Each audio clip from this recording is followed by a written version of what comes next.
അപ്പോൾ ഗൈസ് നമ്മുടെ ഈ ഫുട്ബോളിൽ ന്യൂ ഇയർ സ്പെഷ്യലായി ഈ വരുന്ന വ്യാഴാഴ്ച നമ്മുടെ അങ്കാര മെസ്സിയുടെ ബിഗ് ടൈം കാർഡ് കൊണ്ടുവരുന്നുണ്ട്. ആ വരുന്ന ബാക്കിൽ സ്വാഭാവികമായിട്ടും വേറെ എപ്പിക് പ്ലെയേഴ്സും ഉണ്ട്. എന്തായാലും ഈ ഒരു വെടിക്കെട്ട് ഐറ്റം കൊണ്ടുവരണതിൽ കൊണാമിയുടെ മാസ്റ്റർ മൈൻഡ് വർക്ക് ചെയ്യുന്നുണ്ടാകും. അപ്പോൾ ചിലപ്പോൾ 250 അല്ലെങ്കിൽ 300 പ്ലെയേഴ്സിൻ്റെ പാക്കായിരിക്കും കൊണ്ടുവരുന്നത്. അതോടൊപ്പം തന്നെ കോയിൻ കുറേ പൊട്ടിക്കേണ്ടി വരും. കോയിൻ പർച്ചേസ് ചെയ്ത് പൊട്ടിക്കേണ്ടി വരും.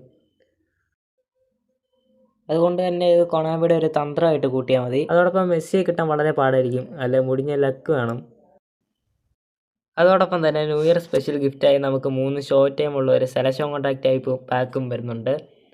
അപ്പോൾ കൊണാമി ആ 3 പ്ലെയേഴ്സിനെ പുറത്തുവിട്ടിട്ടുണ്ട്. അപ്പോൾ റാഷ്ഫോർഡ്, ഡെബ്രൂണെ, ഹുയിസൻ്റെ ഈ 3 ഷോർട്ട് ടൈം കാർഡാണ് വരുന്നത്. അപ്പോൾ എന്തായാലും ഈ ന്യൂ ഇയറിന് വെടിക്കെട്ട് ഐറ്റം തന്നെ കൊണാമി പൊട്ടിക്കുന്നുണ്ട്. അപ്പോൾ നമ്മുടെ ഈ ന്യൂ ഇയറിന് വേണ്ടി കോയിൻ സേവ് ചെയ്ത് വെച്ചേക്കുന്നവരുണ്ടെങ്കിൽ താഴെ ജസ്റ്റ് ഒന്ന് കമൻറ്റ് ചെയ്ത് വെച്ചേക്കുക. അപ്പോൾ ഈ 2 പാക്ക് വന്നതിന് ശേഷം നമുക്ക് ഈ 2 പാക്കിനെ റിവ്യൂ ചെയ്യാം. അപ്പോൾ ഗൈസ് ബൈ.